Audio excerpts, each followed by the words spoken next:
With today's careers being highly based around technology, it has become pertinent for teachers to teach their students how to successfully navigate their way around a computer.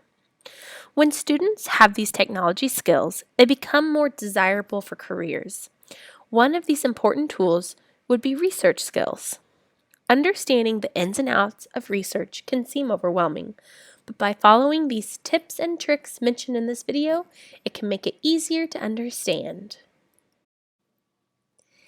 Did you know that out of teens, which are students ages 8 to 12 years old, 66% of tweens play games and use the computer 1 hour or more a day? 95% of tweens say that they have access to the internet.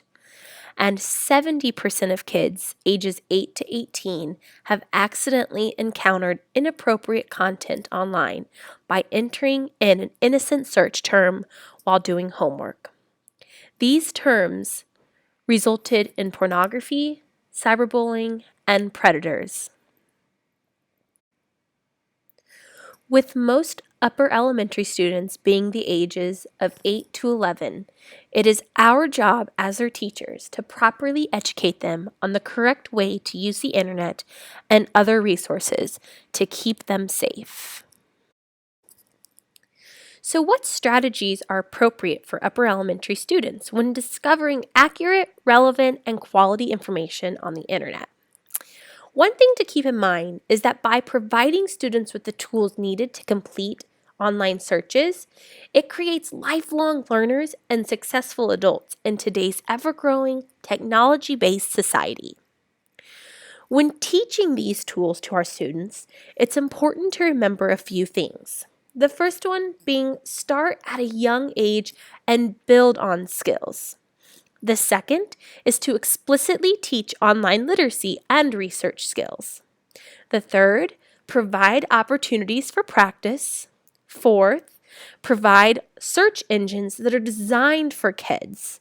And the fifth one is to continue your own skills as a teacher. You're never too old to keep learning.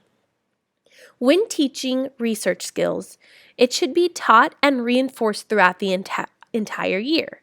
However, a good idea would be to start off with a research day, which is a day dedicated to learning how to properly use the internet and all of its resources.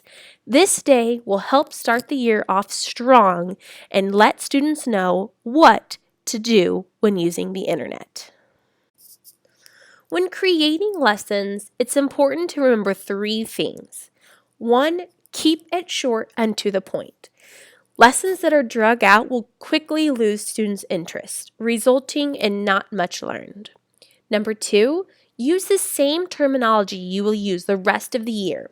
By using different terminology, it will confuse the students, making it hard for them to follow along. And 3, ensure that each student has the opportunity to practice by themselves. While partner work is great for some things, students need to be able to practice their research skills on their own. What are techniques for our students to use when evaluating the quality and credibility of websites and other online resources? According to edutopia.com, there are 4 dimensions to discuss with students when teaching them how to make reasoned judgment on the overall quality of information. The 4 dimensions are as follows. The first, relevance. Does the information fit to your exact needs, or do you have to stretch it to make it fit your needs? The second, accuracy. How true and updated is the information being presented? The third, bias and perspective. Does the author suggest a biased opinion? And then the fourth, reliability. Does the author and/or publisher have the credentials for the information being presented? If these 4 dimensions are not being met by your website, it is time to look for a new resource. Understanding copyright and fair use and the difference between the two is very important to ensure that students are properly reusing and citing information that isn't their own work. The difference between copyright and fair use are as follows. Copyright is the legal protection provided to an originator to print, publish, perform, film, or record literary, artistic, and musical material, and to authorize others to do the same. Fair use policy is the reproduction of copyright works for certain limited educational purposes. To determine whether a use is considered a fair use, consider these 4 factors. Purpose. Does the work serve the needs of specific educational programs and not include a fee for students to use? Nature. Does the work relate to the educational objectives?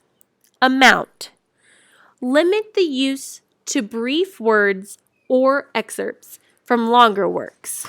Effect. Copying of the work should not harm the market or sale of the copyrighted material.